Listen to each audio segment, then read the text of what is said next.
Juliana Rosa, quem tem viagem internacional tá arrancando os cabelos, tá mordendo o punho, não sabe mais o que fazer com esse dólar que tá nas alturas, não para de subir. E a culpa sempre é da Juliana Rosa. É ela que traz essas notícias, né, Ju? Boa tarde. Coi- Coitada de mim, Débora, pelo Coitada. amor de Deus.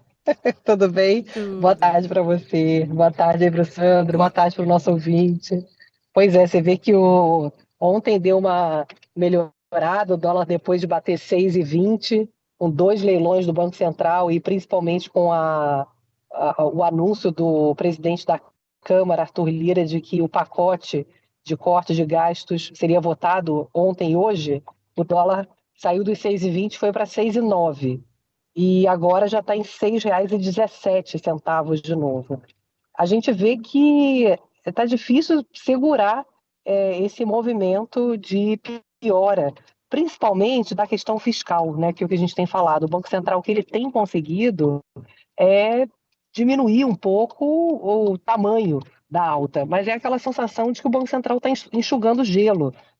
Faz ali uma pancada de alta de juros, já avisando que vai levar o juro do Brasil para 14,25% no começo do ano que vem.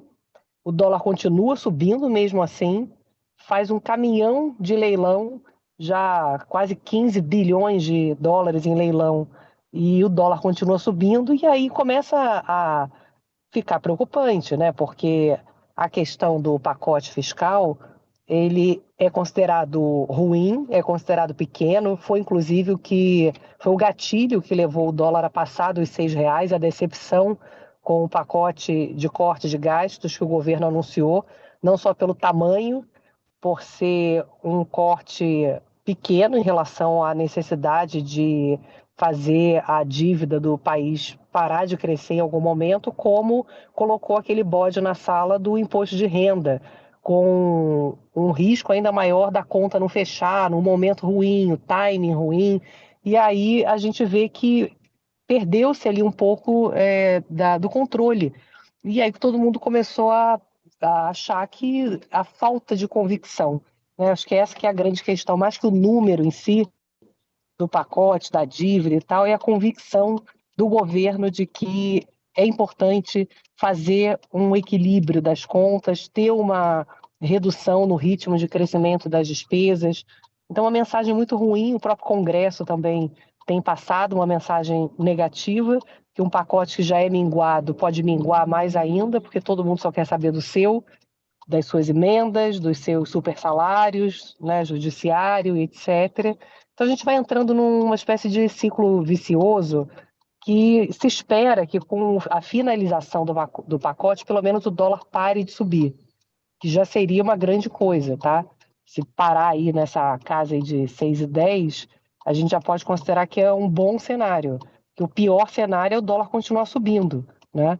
E a gente já tem efeito no nosso bolso aí desse dólar alto, inflação subindo, alimento, insumos da indústria, custo de produção agrícola, a percepção de que o ano que vem vai ser mais difícil, com juros subindo. Só que aí começa a chegar numa situação onde começa a ganhar força aquele debate da dominância fiscal, que é o quê? O Banco Central sobe, sobe, sobe juros, nada acontece, o dólar continua subindo, a inflação continua subindo, a preocupação de que a dívida com um juro que pode chegar a 15% no ano que vem, é um juro que faz a dívida subir muito, que é um juro muito alto, não só para crédito, para investimento, para geração de emprego, como para a própria dinâmica da dívida pública.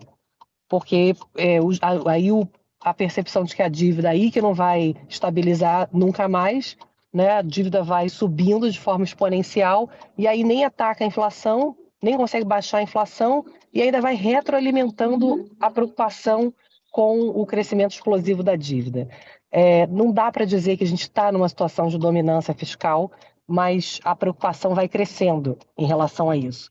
Todo mundo começa a falar sobre isso é muito preocupante. Então, a gente torce para que haja um senso de responsabilidade, mais uma vez, do governo, do Congresso, para entender a situação que a gente está se enfiando, né? O risco que a gente está correndo de chegar numa situação em que nem um juro de 15% consegue domar a inflação. Então, a gente está aí nessa expectativa de que o pacote mesmo minguado dê uma acalmada na situação. Essa é a expectativa geral nesse momento, e a gente torce para que ela aconteça, né?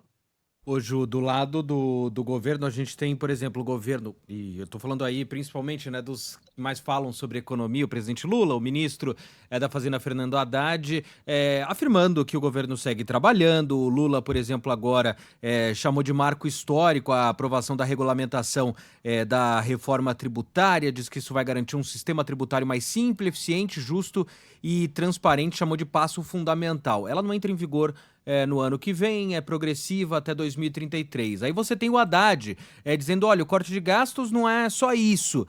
Destacou há pouco o ministro da Fazenda, ele diz que é um trabalho que não se encerra, que o governo vai acompanhar, vai avaliar o que é aprovado, lembrou da desoneração da Folha, que tem pendência no Supremo, então disse, olha, a gente vai fazer mais, esse é o começo, mas ao mesmo tempo um discurso que tinha mais força entre aliados, e aí eu tô falando da parte política de militantes que apoiam o governo, de falar em ataque especulativo, lembrando que indicados por Lula no Banco Central votaram pelos aumentos na taxa de juros, mas o próprio ministro agora da Fazenda não descartando a possibilidade. Pode estar havendo, diz ele disse que não quer, disse assim, não estou querendo fazer juízo sobre isso, porque a Fazenda trabalha com os fundamentos. E esses movimentos mais especulativos, eles são coibidos com a intervenção do Tesouro e do Banco Central, mas diz que tem recebido contatos de pessoas responsáveis que estão falando nessa possibilidade de ataque especulativo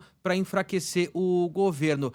Do que você tem ouvido, faz sentido? Tem alguma corrente que não descarta a possibilidade mesmo de um ataque especulativo no dólar, na economia, e para tentar minar o governo? Ou nesse momento, um discurso político para tentar esconder uma crise?